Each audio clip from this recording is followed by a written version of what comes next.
Hi everyone. तो चलिए मैं आज आप लोग के साथ फिर से बने हैं सीडीपी का क्लास लेकर। मैंने पिछले 2 दिन से क्लास नहीं ले रही थी, थोड़ी सी वो टेंशन वाली बातें जो हो गई थी सभी के साथ जो हो रही है। अभी थोड़ा सा दूसरा एग्जाम लेंगे, लेकिन हमें उससे ज़्यादा इम्पोर्टेंस या इससे ज़्यादा महत्वपूर्ण ये है कि जो भी हो एग्जाम लेंगे तो उसके लिए पढ़ना जरूरी है।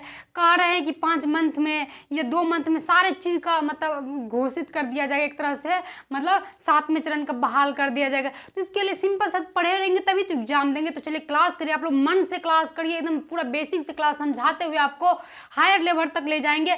आपको शुरू से लेकर एकदम लास्ट तक सभी चीज़ पढ़ाएंगे। आपको मैंने फर्स्ट चैप्टर खत्म कर चुका हूँ, सेकेंड चैप्टर आज कोलबर्ग होते ही खत्म हो जाएगी। इसके बाद हम थर्ड चैप्टर शुरू करेंगे समाजीकरण को, ठीक है। इसके बाद पढ़ते जाएंगे। इसी तरह मैथ्स का क्लास धीरे धीरे ले रहे हैं, उसमें ज़्यादा रहता नहीं है, लेकिन अब उससे का भी हम लेवल लेंगे, ठीक है, क्योंकि कुछ भी पूछ सकता है। इसी के साथ चलेंगे, ईवीएस को भी शुरू करेंगे। तो चलिए यहाँ पर जो नए बने हैं चैनल को सब्सक्राइब कर लीजिए और नोटिफिकेशन ऑन कर लीजिए ताकि आपको हमेशा क्लास मिले और कुछ सीखने को जरूर मिले।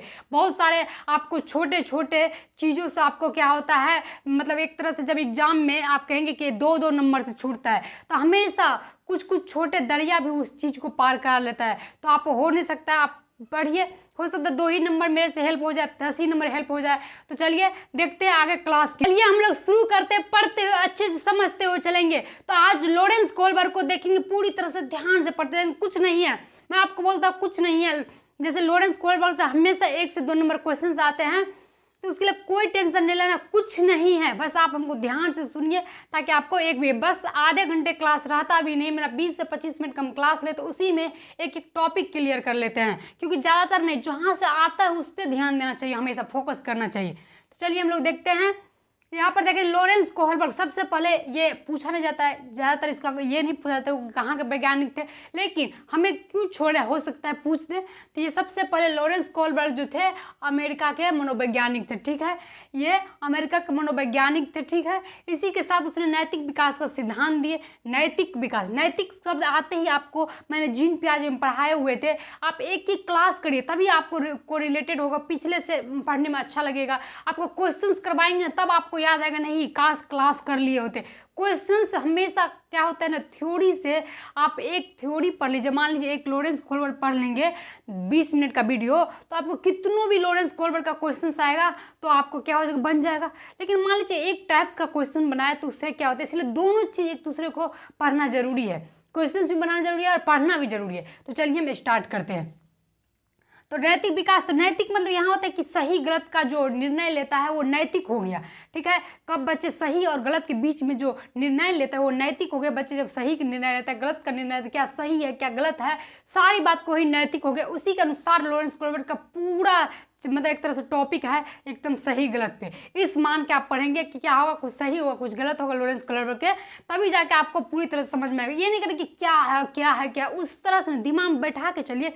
यहाँ नैतिक विकास का सिद्धांत दिया हुआ, तो गलत सही और क्या होगा, किस लिए हम सीडीपी पढ़ते हैं, बच्चों के लिए। तो बच्चों के अनुसार, ठीक है, हमेशा सीडीपी आसान बनाता है। आप सोचिए एक बच्चों के अनुसार कि एक बच्चा को क्या कब का लगता है, तभी आपको आसान हो जाएगा। तो चलिए हम लोग देख लिए। इसी के बाद इसने भी उम्र या परिपक्वता को महत्व दिया, जैसे जीन पियाजे ने बाबा दिए थे, वैसे इसने भी उम्र और परिपक्वता को महत्व दिया। ये 3 पॉइंट्स है जो आपके एग्जाम में महत्वपूर्ण है। तीनों पॉइंट्स में से कोई पूछ सकता है, ऐसा नहीं कि आपको नहीं पूछेगा। तो समझ लिए उम्र और परिपक्वता को महत्व दिया। इसी के अनुसार एक यहाँ पर एक देखिए ये चीज़ जो आपको लगा हुआ है उसकी से अनुसार पूरा चैप्टर बना हुआ है, एक तरह से कह सकते हैं पूरा लॉरेंस कोहलबर्ग इसी पर आधारित है। तो हम यहाँ पर देखेंगे क्या है, आपको मोरल स्टोरी मतलब नैतिक कहानी। इसका कहने का अर्थ हुआ कि बच्चे को एक नैतिक कहानियाँ हम सुनाएंगे, ठीक है। इसकी कहानियाँ के पीछे मतलब इसकी कहानियाँ है, वो रिसर्च सारे वगैरह जो किए हुए थे, तो मतलब उसका कहानी सुनने के क्या होता है, लॉन्ग वीडियो हो जाएगा। बस यहाँ पर सुनने की एक कहानियाँ सुनाई गया जिसमें क्या था, एक तरह से बच्चा को यहाँ पर आपको जैसे जैसे पढ़ते जाएंगे वैसे समझ में। अभी बस इतना जान लीजिए एक कहानी था, इसमें सही गलत दोनों का पक्ष था। एक तरह अगर सही करता तो मतलब मान लीजिए बीवी मर जाती, एक तरह से गलत करता तो लोग अच्छा कहता। तो इसी तरह का कहानी था, समझ लीजिए सही गलत का। इसी के बीच में उसने फर्क बताया जिससे आपको दिखाया जाएगा कि आदमी अगर परिस्थिति में अगर किसी को बचाने के लिए, अगर आदमी को किसी को बचाने के लिए चोरी भी करना पड़े तो वो चीज़ गलत नहीं होता, इतना समझ लिए। तो वही हो गया नैतिक कहानियाँ। तो यहाँ नैतिक कहानी सुनाए बच्चा को कि देखो ऐसा ऐसा होता है, ऐसा ऐसा सही होता है, ऐसा गलत होता है। तो यहाँ बच्चे को नैतिक दुविधा हो जाता है। अब कहेंगे कि दुविधा कैसे हो जाता है, जैसे कि बच्चा को सिखाया, बच्चा जब बचपन में बच्चा था उसको सिखाया कि चोरी करना पाप है, लेकिन वही जाकर जब बड़ा हुआ वो तो वही क्या किया, किसी को जान बचाने के लिए उसने चोरी किया। तो ये दुविधा हो गई ये कहानी सुनकर कि अच्छा बड़ा होकर उसने तो ये काम कर लिया, लेकिन छोटे में सिखाया जाता है ये, तो ये दुविधा। इसी दुविधा को, यही इम्पोर्टेंस, इसी से इम्पोर्टेंस ये बनता है, यही 2 पॉइंट्स आपको समझना होगा। इसी दुविधा को जो बच्चा मोरल रीजनिंग मतलब नैतिक तर्कना, बच्चे सोच को जो डेवलप करता है, मतलब बच्चे थिंकिंग करता है, बच्चे उस चीज़ पर विचार करता है, तर्कना करता है, मोरल रीजनिंग करता है, नैतिक तर्कना करता है। इसी आधार पर क्या हुआ, इसने लॉरेंस कोलबर्ग ने क्या हुआ, 3 लेवल और 6 स्टेज बताया, मतलब 3 स्तर और 6 अवस्था। इसी 3 स्तर और 6 अवस्था के मतलब आपको पूरा लॉरेंस कोलबर्ग खत्म है। इसी से क्वेश्चन पूछा, सबसे ज़्यादा आपको ये VVI लगा लीजिए, आपको यही से क्वेश्चन आएगा, ठीक है। तो इसको भी हम समझेंगे, पहले हम यहाँ समझ, इसके बाद क्या होता है नैतिक निर्णय। मतलब सिंपल सी बात, जब तर्कना सोचे यहाँ तो रिजल्ट पर आ गए, हम नैतिक निर्णय पर आ गए, लेकिन यहीं पर इसी को इम्पोर्टेंस मानकर लॉरेंस कोलबर्ग ने क्या किया, 3 लेवल और 6 स्टेज बताया, ठीक है। तो चलिए हम लोग देखते हैं 3 लेवल और 6 स्टेज को। इसको हम एक एक करके पढ़ेंगे, बस यहाँ पर थोड़ा सा इंट्रोडक्शन कर सकते हैं, मैं आपको यहाँ पर दे दी हूँ। क्या कहते हैं नैतिक विकास, पहला लेवल L1 का मतलब लेवल 1 समझ लीजिए, उतना स्पेस नहीं था कि मैं लिखती, लेवल 1, लेवल 2 और लेवल 3, ठीक है। स्तर 1, स्तर 2, स्तर 3, हिंदी में लिखेंगे क्या, स्तर 1, स्तर 2 और क्या लिखेंगे हम, स्तर 3। तो यही हो गया लेवल का मतलब स्तर। तो यही क्या, एक लेवल में 2 स्टेज बताया, जैसे कि पहला क्या बताया आपको, दंड एवं आज्ञा पालन उन्मुखता, ठीक है। दूसरा क्या, साधन सापेक्ष उन्मुखता या व्यक्तिगत पुरस्कार उन्मुखता सभी जगह, ठीक है। यही दोनों 2 लेवल बताए। अब इसका क्या विशेषता है उसको हम एक एक करके बताएंगे, ठीक है। इसके बाद कहते हैं तीसरा क्या था, गुड गर्ल, जी का मतलब यहाँ पे स्पेस नहीं था, गुड गर्ल और गुड बॉय मतलब अच्छा लड़का और अच्छा लड़की, तीसरा अवस्था बताया। चौथा बताया कानून व्यवस्था, यहाँ पर कानून व्यवस्था को मानता है, चलिए इसे भी बताएंगे ये क्या है। और पांचवा क्या है, सामाजिक अनुबंधन, और छठा क्या है, स्वाभाविक रहते। ये 6 स्टेज बताया, 1 2 3 4 5 6, जो आपको एक लेवल में 2 स्टेज बताया। इसका उम्रकाल क्या है, इसका उम्रकाल होगा आपको इसका उम्रकाल है 4 से 10 साल, इसका उम्रकाल है 10 से 13 साल, इसका उम्र है 13 से 16। ये भी पूछ सकते हैं, एक एक पॉइंट क्वेश्चन का 2 कॉपी है, कर सकते हैं, कुछ भी पूछ सकते हैं, कोई इसमें ज़्यादा एक्स्ट्रा पॉइंट नहीं लिखाएंगे हम आपको, जहाँ से क्वेश्चन आएगा। इसीलिए हमेशा बोलते हैं फुल वॉचिंग करिए वीडियो को, ताकि आपको कोई चीज़ समझ से बाहर नहीं जाएगा। तो चलिए हम लोग अब देखेंगे इन 6 स्टेज को एक एक करके समझते जाएंगे, ज़्यादा नहीं, बस टू द पॉइंट कर सकते हैं आप, हम लिखाएंगे जो आप लोगों को समझ। अगर आप लोगों को एक्सटेंड है तो आप टेलीग्राम चैनल से जुड़ जाइए, आपको वहाँ पे सारा चीज़ मिल जाएगा, स्क्रीनशॉट लेने का कोई ज़रूरत नहीं है, ठीक है। तो चलिए हम लोग आगे देखते हैं। तो यहाँ पर हम देखते हैं, क्या देखते हैं, पूर्ण परागत नैतिक अवस्था को। इसी तरह हमने 3 अवस्थाएं देख लेंगे, और इसी तरह लॉरेंस कोलबर्ग जो होंगे वो खत्म हो जाएंगे, इससे सारे क्वेश्चन बन जाएंगे। इसके बाद आप जाइए उल्टाइए प्रीवियस ईयर क्वेश्चन, आपको नहीं बना तो फिर आप हमको बोलिएगा। तो चलिए यहाँ पर हम देखते हैं। तो पहला हम लेवल देख रहे हैं, मतलब स्तर फर्स्ट का जो 2 स्टेज था, 2 अवस्था था, उसको हम देख रहे हैं। तो यहाँ पर क्या है, पूर्ण प्रागत नैतिक अवस्था जो 4 से 10 वर्ष है। सबसे पहले इसको आप याद करेंगे, हो सकता है पूछ देंगे, ठीक है। इसके बाद इसका मतलब हुआ, सिंपल सी बात समझ लिए, इस पे क्या होता है, पूर्ण प्रागत में क्या होता है, यहाँ बच्चे ना खुद के लिए एक तरह से कह सकते हैं दूसरों के निर्णयों पर निर्भर रहता है, मतलब जो दूसरा बताया उसी पे वो निर्भर रहता है। 4 से 10 साल में क्या होंगे, खास करके शुरुआती मतलब 4 से 6-7 साल में क्या बड़ों पर बताए गए निर्णय के अनुसार सही गलत को वो मानता है। बड़ा बोलता है कि चोरी करना पाप है तो वो मान लेता है कि चोरी करना पाप है, ठीक है। तो यही चीज़ यहाँ पर हम देखेंगे, जिसके 2 स्टेज बताए, पहला स्टेज और दूसरा स्टेज में 2 अवस्था बताए। लेवल 1 में आपको पूछा जाएगा क्वेश्चंस कि बताइए जो पूर्ण प्रागत नैतिक अवस्था में कौन दोनों मतलब स्टेज है, अवस्था, ये भी क्वेश्चन पूछ सकता है। या आपको ये पूछा जाएगा कि दंड एवं आज्ञापालन उन्मुखता किस लेवल में आता है, किस स्तर में आता है, तो आप क्या कहेंगे, पूर्ण प्रागत व्यक्तिगत नैतिक अवस्था। इसी तरह सारे क्वेश्चंस रहेंगे, एक भी आपका ऐसा क्वेश्चन नहीं जो नहीं बनेगा, बस आपको समझना होगा। आपको कहीं से भी तोड़ के पूछ सकता है, आपको एग्जाम्पल दे दिया जाएगा। बच्चे सुबह उठकर पढ़ो पर बताए गए पढ़ने लगे, वो कौन सा नैतिक अवस्था में आता है, वो कौन सा, तो आप क्या कहेंगे, पहला में दंड आज्ञा पालन, क्योंकि उसने दूसरों को बताए गए निर्णय पर वो सुबह उठकर पढ़ रहा है, खुद के लिए नहीं।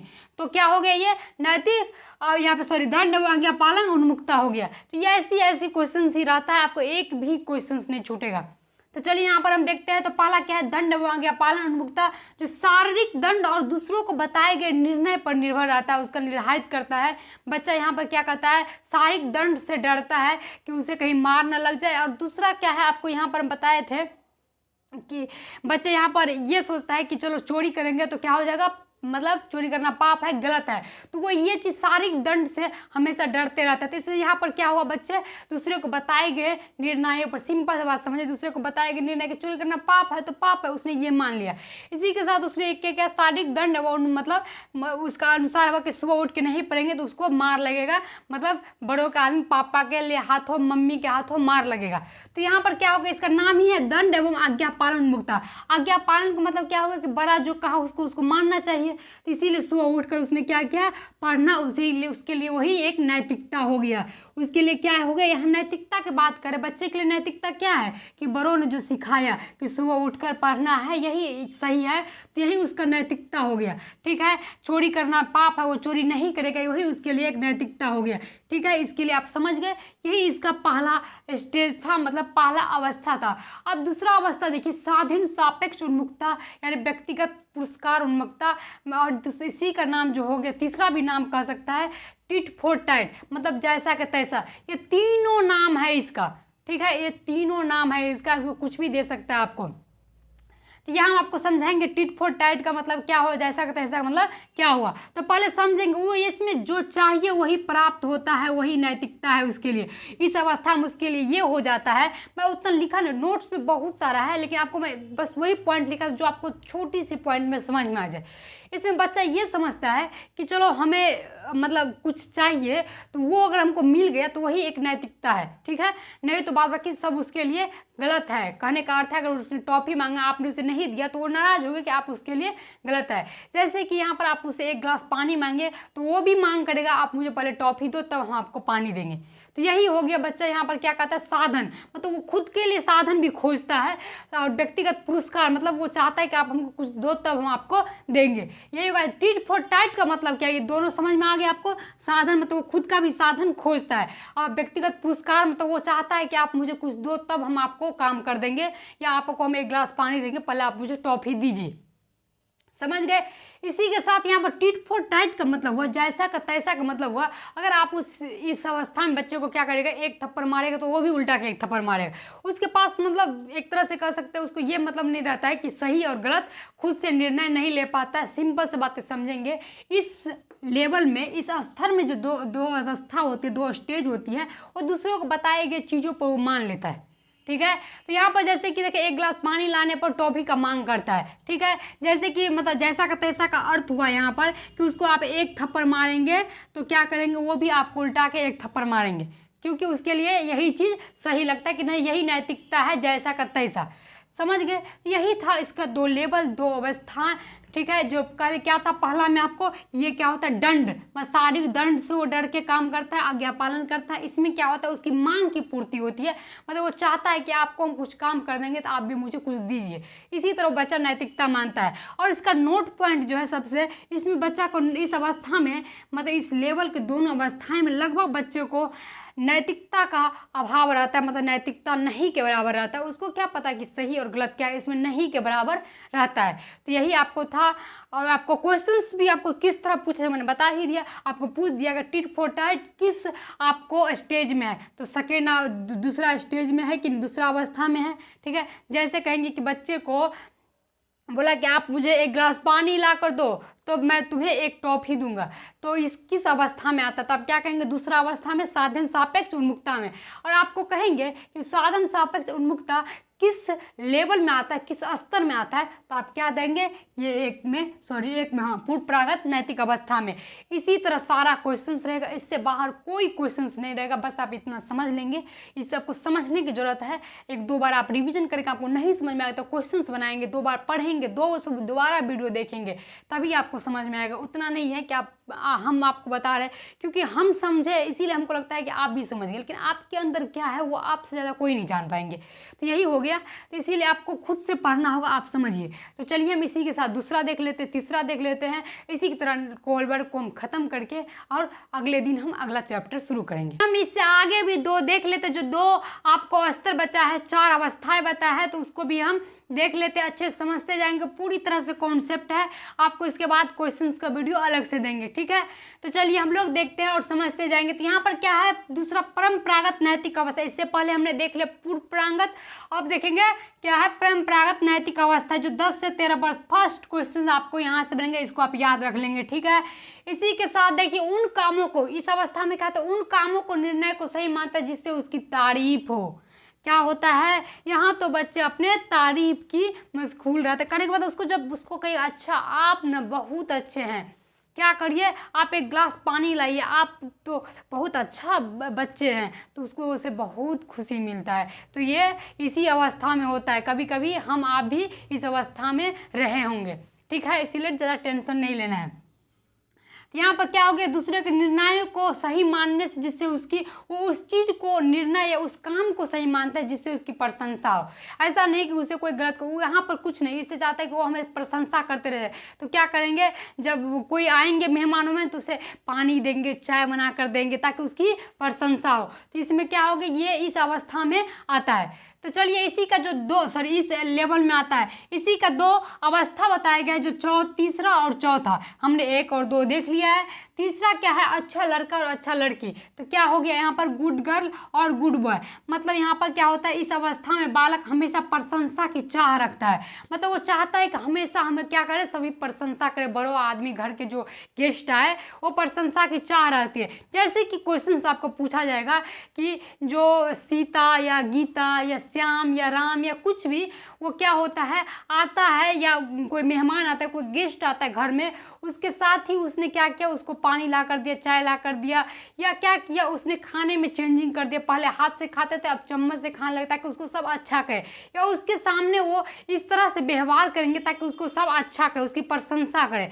तो यही हो गया यहाँ पर। इसी तरह का क्वेश्चन पूछा जाएगा तो आपको कहेगा किस अवस्था में है, तो क्या हुआ, गुड गर्ल गुड बॉय। तो इसी तरह हम क्वेश्चन करवाएंगे तो वहाँ आपको जरूर हम याद दिलाएंगे कि क्या था, आपने पढ़े हुए थे। इसी के साथ हम देखते हैं चौथा अवस्था। चौथा अवस्था क्या है, कानून व्यवस्था उन्मुखता, समाज कानून उन्मुखता। इसमें क्या होता है, समाज के कानून को सर्वोत्तम महत्वपूर्ण मानता है कि समाज ने जो कानून बनाया है वो कानून मानना ही एक समाज की मतलब परंपरा को नियंत्रित चलते रहता है। मान लीजिए आप एक समाज में हैं तो उस नियम को मानते हैं कि चलो यहाँ पर ये नियम बनाएगा, उसको मानेंगे तो समाज व्यवस्थित ढंग से चलते रहेगा। तो वो यहाँ पर यही बच्चा मानता है, यहाँ पर यह चाहता है कि जो समाज जो बोलता है वो सही है, उसके अनुसार चलना ही क्या हो गया हमारा काम है, वही एक सामाजिक व्यवस्था है, वही सही है। इस तरह को नैतिकता को मानता है। नैतिकता मतलब सही, समझिए कि वो सही मानता है। तो जहाँ समाज के नियमों को मानता है वही नैतिकता को समझता है कि यही नैतिकता है, वहाँ समाज को नियमों को मानता है। जैसे क्वेश्चन पूछा जाएगा आपको कि बताइए बच्चा क्या होता है कि समाज को मतलब इस तरह, देखिए क्वेश्चन से यहाँ पे फंसता है, याद रखिएगा, क्योंकि 4 और 5, 4 का एक तरह से कहिए कि मतलब परिवर्तन का रूप 5 है, लेकिन 4 5 में से क्योंकि 4 भी समाज के बारे में कहता है, 5 भी कहता है। तो 4 में क्या हो जाता है, आप इस चीज़ को उसको ध्यान में रखेंगे, 4 में क्या होता है, नियमों को व्यवस्थित करने के लिए रहता है। तो आपको यहाँ पूछ देगा कि बच्चा क्या करता है, या कोई बालक है या कोई स्टूडेंट है, समाज के नियमों को पालन करने के लिए उस तरीकों को चलते रहता है, तो उस तरीकों उस नियमों को पालन करता है। तो आप क्या कहेंगे, कानून व्यवस्था उन्मुखता। ठीक है, इसमें समझ के आपकी ये 2 अवस्था थी इसकी। दूसरा लेवल का 2 अवस्था थे जो इसी तरह था। इससे बाहर कुछ नहीं आएगा। लॉरेंस कोहलबर्ग में आपको यही सब पूछा जाता है। इसी के साथ हम आगे देखते हैं तीसरा क्या है, उत्तर परंपरागत नैतिक अवस्था। जो तीसरा लेवल है इसका उम्रकाल क्या है, 13 से 16 साल, जो आपको सबसे महत्वपूर्ण होगा, पूछा जाएगा। आपको अवस्था काल भी पूछा जाता है। इसी के साथ हम देखिए इसमें बालक मानवता को ही नैतिकता मानता है। इसमें सर्वोत्तम बच्चा यही समझता है कि जो मानवता है, मान लीजिए अगर किसी को बचाने के लिए, किसी को भूख लगा है, उसके लिए चोरी करके भी खाना देना चाहिए, तो वो इसके लिए मानवता हो जाता है। यहाँ बच्चे खुद में सोच डेवलप हो जाता है, उसमें विकास हो जाता है, उसको सोचने की क्षमता की पूरी तरह से डेवलप हो जाता है कि अगर किसी को मतलब पेट का भूख मिटाने के लिए चोरी भी करे तो वो चीज़ पाप नहीं हो सकता है। यहाँ बच्चा ये मानने लगता है। तो आप समझ गए, आपको डायरेक्ट क्वेश्चंस ये भी पूछ देगा ये छोड़कर। तो चलिए इसी के बाद पांचवा देखते हैं। जो पांचवा को क्या बोला था मैंने, चौथा, इसीलिए हमने एक ही बार इसको लिखा है। चौथा और पांचवा में आपको थोड़ा सा कंफ्यूज। पांचवा भी क्या है, सामाजिक अनुबंधन उन्मुखता, सामाजिक ठेका उन्मुखता। इसका दोनों में से कोई भी नाम दे सकता है। इस दोनों में ये कहता है कि सामाजिक अनुबंधन उन्मुखता या सामाजिक ठेका उन्मुखता, नियमों में बदलाव किया जा सकता है। वो यहाँ पर ये बच्चा समझता है कि अगर समाज में कोई नियम बनाया गया है उसमें बदलाव किया जा सकता है, उसको हम मतलब पूरी तरह से ऐसा नहीं कि वहाँ पे क्या होता है, बच्चे मान लेता है कि नहीं जो समाज के नियम है उसको ही सही मानते हैं, उसी तरह से मेरा समाज चलेगा। लेकिन यहाँ आकर बच्चा कहता है अगर हम समाज वालों से बात करें, अगर बड़ों से विचार विमर्श करें तो उसको बदलाव किया जा सकता है। यहाँ पर यहीं तक सीमित है कि बदलाव किया जा सकता है। यहाँ पर खुद पे स्वतंत्र अभी भी नहीं है बच्चा कि हम खुद से कर सकते हैं। यहाँ भी ये सोचता है वो कि बदलाव किया जा सकता है। तो यही हो गया आपका। इसी के साथ छठा जो है आपको 6 नंबर जो है सार्वभौमिक नैतिक अवस्था। यहाँ बच्चा पूरी तरह से स्वतंत्र हो जाता है। कहने का अर्थ है उसके लिए मानवता ही क्या होता है, सर्वोत्तम होता है कि जो चीज़ किसी चीज़ को बचाने के लिए अगर किया जाए तो सब कुछ, उससे बड़ा पुण्य या उससे बड़ा सही चीज़ कुछ नहीं है।